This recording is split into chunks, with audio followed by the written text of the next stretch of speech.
사실은 제가 이거를 갖다 제일 관심을 갖게 된 게 기독교인이 대학 때 됐는데 성경을 읽다 보니까 없음이라는 단어가 있어요.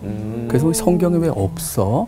어떤 사람은 같이 읽는데 없음하고 또 다음 절 읽더라고요. 이게 뭐지? 그랬었어요, 전 사실. 근데 호기심이었죠. 그러다 나중에 금식 기도를 처음으로 갔는데 거기에 썼던 구절이 마태복음 17장 26절이에요. 21절이에요. 그래서 제가 그런가 보다 하고 지나갔어요. 거기 보면 이렇게 써져 있어요. 이런 종류는 기도와 금식에 의하지 않고는 나가지 않느니라. 그래서 맞아, 금식해야 돼. 그리고 막 금식하고 기도를 했는데 나중에 성경 가서 보니까 거기에 없음이라고 써져 있는 거예요. 그 구절이 없어요. 이건 또 뭐야? 그러면서 점점 호기심이 있었는데 사실 누구한테 물어보지도 못하고 그냥 넘어갔어요. 그런데 나중에 신학 공부를 하면서 그러한 의문들, 제 마음속 깊은 곳에 있었던 것들이 끄집어 나와지고 연결이 되면서 발견한 것은 이거는 바로 신약 성경, 특별히 제가 초점을 맞추고자 하는 것은 신약 성경의 형태가 지금 이렇게 마지막으로 되기까지의 과정 속에서 일어난 것과 관계가 있다라고 하는 거예요. 사실은요, 신약 성경은 잘 이제 보셔야 되는 게 뭐냐면 종교개혁 전까지는요, 신구약이 다 마찬가지였지만 불가타라고 하는 라틴어 성경을 가지고 썼었어요. 프리스트들, 성직자들만 읽을 수 있는 성경이었습니다. 근데 이제 그런 것 속에서 좀 다른 성경, 원래 성경인 헬라어를 있어야 되는데, 헬라어 성경이. 그러면서 사람들이 누구한테 부탁을 했냐면 그 당시에 에라스무스라는 사람한테 부탁을 합니다. 근데 에라스무스라는 사람이 굉장히 급하게 부탁을 받았으니까 몇 달 만에 그걸 만들었어야 되니까 이 사람은 자기가 가지고 있는 사본 몇 개에다가 그다음에 거기에 없는 거 확실하지 않은 거는 그 라틴어 성경을 자기가 헬라어로 번역을 하면서 만들어버린 거예요. 그래가지고 이 헬라어 성경이 처음에 만들어집니다. 만들어지면서 수차례 그 개정판을 통해 가지고 만들어진 게 소위 말하는 킹 제임스 버전이라고 하는 흠정역의 기초가 되는 텍스트 리셉터스라고 하는 TR이라는 게 만들어져요. 그게 뭐냐면 공인성경이에요. 이제 그걸 가지고 사람들이 쓰는데 기가 막힌 게 여기 하나 있습니다. 뭐냐면 그게 나올 때 누가 역할을 하냐면 출판업자가 역할을 해요. 출판업자가 11세기 정도면 절이 거의 나눠져 있었고 그 다음에 장의 아이디어도 있었는데 장과 절을 갖다 성경에 처음으로 인쇄를 해버린 거예요. 그래가지고 우리가 요한복음 3장 16절이 그때 3장 16절이 이 사람이 만들어버린 거죠, 일종의. 근데 이제 그걸 가지고 계속 써왔죠. 근데 문제가 됐던 건 19세기에 엄청난 일이 일어나요. 엄청난 일이 일어나는 거는 아까 우리 김 목사님도 그 지금 쿰란 성경 발견한 걸 얘기했는데 19세기에는 신약에서 엄청난 사건이 일어납니다. 나중에 이집트 가보시면요, 시내산 그 밑에 수도원이 있어요. 그 수도원에서 굉장히 중요한 사본 하나가 만들어져요. 아주 혁신적인 사본이었습니다. 그리고 바티칸이라는 거기에 도서관에서도 발견이 돼요. 그러면서 그 외에 다른 사본들을 계속적으로 이것저것 발견이 돼가지고 사람들이 연구를 해보니까 바로 아까 에라스무스, 스테파노스라고 하는 출판업자가 만든 모든 것들에 보니까 대조해 보니까 다른 게 제법 있는 거예요. 너무나 급하게 만들다 보니까 거기에 들어가지 말아야 될 게 들어간 것들을 발견된 겁니다. 그래가지고 지금 우리 성경이 지금 그걸 고친 것들을 반영하고 있다 이렇게 생각하시면 돼요. 근데 여러분들이 잘 보셔야 될 게 있어요. 이게 제일 중요합니다.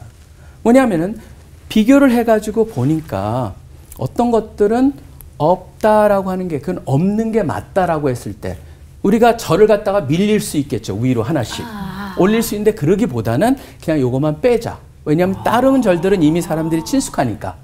그래서 그 없는 거는 없음이라고 쓰자라고 우리 성경에서는 결정을 했고 영어 같은 경우에는 두 개를 합쳐버렸어요. 23, 24절 뭐 예를 들자면 그런 식으로 해가지고 없음이 없어요. 그러니까 어떤 사람이 그래요. 영어 있는데 한국어는 없냐? 한국은 그렇게 결정을 한 그래서 없음. 근데 실질적으로 그게 몇 개나 된 줄 아세요? 16절 정도밖에 되질 않아요. 그리고 그 안에 내용들이 특별한 게 아니에요. 읽어보시면요. 근데 이제 그게 동그라미 괄호라고 하는 소괄호로 표시가 되어 있고 그 다음에 대괄호라고 하는 네모괄호로 되어 있는 데가 세 군데가 있어요.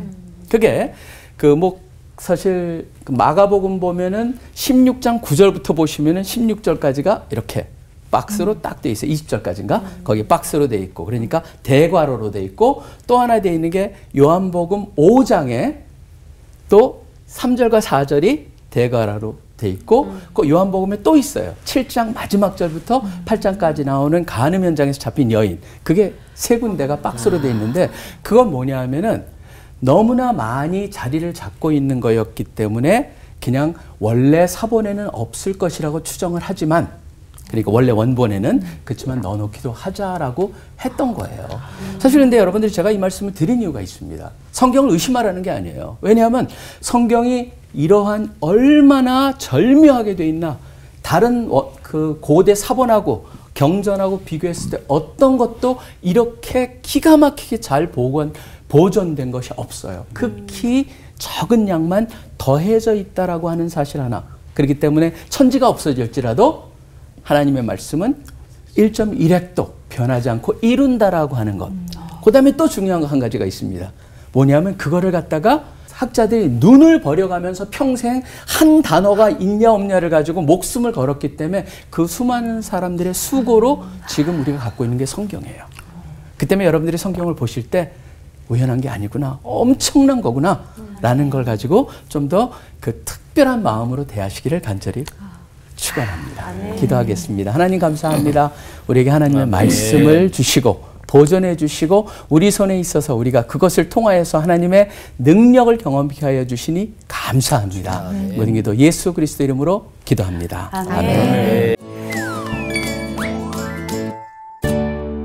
오늘 말씀 들으면서 솔직히 말씀드리면 전에 그렇게 많지 않았던 성경에 대한 호기심이 오늘 너무 많아진 것 같아요. 그래서 오늘 질문을 좀 많이 갖고 왔어요. 좀 여쭤볼 게 있는데 우리 박성민 목사님께서 아까 그 소가로는 부연 설명으로 읽으면 된다고 알려주셨는데 대가로는 과연 어떤 의미인지 다시 한번 또 설명해 주시면 감사하겠고요.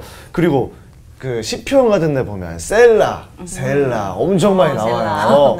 그럼 문구는 또 왜 있는 건지 또 설명해 주시면 감사하겠고 그리고 또 간혹 그 성경 앞구절에 보면 또 동그라미 된 표시가 있더라고요. 그 동그라미는 또 도대체 뭔지 또 궁금하고요. 또 이 밖에도 우리 학자들이 연구 중인 이런 흥미로운 부분이 있다면 핵심만 콕 집어서 또 말씀해 주시면 감사하겠습니다. 한 학기 분량의 강의를 지금 한 질문에 답을 하라니까 저는 이거 계속 돌려볼 예정입니다. 사실은 재밌는 게요. 이 스테파노스라고 하는 분이 그분이 다 모든 것을 이렇게 만들어 놓은 거는 아니고요. 정확히 말하면 그 전에 이미 절은 오래전부터 나눠져 있었어요. 9세기, 10세기부터 이미 다 나눠져 있었고 장도 이미 시도가 많이 있었는데 이분이 그거를 전체를 통합해가지고 드디어 인쇄본으로 만들어 버렸어요. 근데 이제 중요한 건 이분이 말을 타고 다니면서 그 일을 하셨어요. 광고를 홍보하면서. 그러니까 뛰어난 사업가예요. 그러다 보니까 때로는 어디 좀 사람들이 농담 삼아서 길이 험한 곳을 갈 때는 장이 좀 자주 나눠졌다. 뭐 그런 농담까지 날 정도로. 그러니까 사실은 동일한 말씀입니다. 뭐냐면 때로는 장을 갖다가 보기보다는 문단을 보는 게 참 중요하고 그 말씀의 흐름을 보는 게 참 중요하다는 거죠. 그리고 사실은 성경을 읽으면서 가장 핵심적인 거는 저는 없음이라고 하는 건 아까 이미 말씀을 드렸고 이 소가로랑 대괄호 그 다음에 이 동그라미라고 하는 왕점 색깔 있는 점 그게 앞에 딱딱 붙어 있는 거 그거는 사실 잘 보실 필요가 있어요. 왜냐하면 소괄호라고 하는 거는 부연 설명이기 때문에 원래 사본에 있는데 옆에서 살짝 겉으로 빠지기 때문에 독자들을 위해서 이 번역을 하시는 분들이 소가로를 쳐가지고 요거는 약간 흐름 속에서 살짝 옆으로 빠졌습니다. 그런 걸 나타내기 위해서 소가로로 한 거예요. 예를 들자면 손을 씻어요. 그런데 마가복음 같은 데 나오거든요. 그러니까 손을 씻으면은 거기는 유대인의 풍습을 잘 모르기 때문에 유대인의 풍습에서는 이렇게 갔다 하면 손을 씻습니다. 이런 식으로 가로를 딱 해가지고 흐름을 편하게 하기 위해서 그걸 했는데 예외 규정이 우리나라에 딱 하나가 있는 게 제가 발견한 거는 마태복음 6장 13절에 아까 박종순 목사님께서 말씀하신 대개 나라와 권세왕의 아버지께 영원히 있어. 그 부분이 동그라미 가로인데 여러분 영어 보시면 그게 없어요. 그거는 원래 그 원전의 일부가 아니다라고 하는 게 일상적인 의견이에요. 그럼에도 불구하고 우리는 소가로로 해놨어요. 이상하게. 그래서 그거는 이제 앞으로 우리 성경을 하면서 고민을 해야 될 영역이란 생각은 들고요. 그럼 이 대가로라고 하는 네모가로는 뭐냐? 네모가로는 말씀드린 것 같이 세 군데 있어요. 세 군데 결정적으로 하는 게 마가복음 굉장히 길어요. 9절부터 20절까지니까 상당한 양이거든요. 근데 그리고 끝이 이상하잖아요. 그게 없으면은. 근데 잘 보셔야 될 건 뭐냐면요. 그 부분은 네모로 함으로써 마가복음 자체를 읽을 수 있도록 도와주지만 마가복음의 일부가 아니라고 하는 건 문체를 보면 알아요. 요한복음에 나오는 간음하는 현장에서 잡힌 여인도 이게 요한복음보다 누가복음에 더 가까워요. 그렇기 때문에 그게 아니고 그 다음에 5장에 나와 있는 베데스다 연못을 얘기하면서 거기 나오는 게 고침을 받는다, 뭐 동할 때 그 부분이 네모예요. 그래서 사실은 그 모든 부분은 학자들이 다 동일해요. 이건 원래 여기 일부가 아니다. 그래서 주석책 보시면 거긴 언급을 전혀 안 해놨습니다. 네, 그 다음에 셀라라는 것도 사실은 시편에 제일 많이 나오죠. 한 70번 정도 나올 거예요. 근데 그게 바로 뭐냐면 묘하게 셀라가 쓰여진 것마다 앞에서 굉장히 중요한 언급을 해요. 잠깐 쉬어가라. 그러니까 거기서 마치 어떤 사람은 그래서 이거는 아멘하고 의미가 좀 비슷하다. 그래서 영원히라고 하는 그런 고백이기도 하다. 그런데 또 그 셉터진트 같은 데서 거기서는 뭐라고 또 그 사람들이 지적을 해놨냐면 이거는 그때 연주하는 사람이나 그런 사람한테 무슨 신호다. 그렇게 보는 게 또 셀라예요. 그러니까 셀라를 지금부터 보실 때는 앞의 의미에 잠깐 묵상하면서 가는 그런 걸로 여기면 참 좋을 것 같다는 게 들고요. 왕점은 굉장히 심플합니다. 뭐냐면 그게 소문단이라는 표시예요. 그 문단이 여기서 끝나고 새로운 문단이 시작합니다. 그걸로 왕점을 해놨을 뿐이에요. 그 독자들을 위해서 만들어 놓은 것이죠. 이제부터는 성경을 읽으시면서 다른 눈으로 보시겠죠. 네.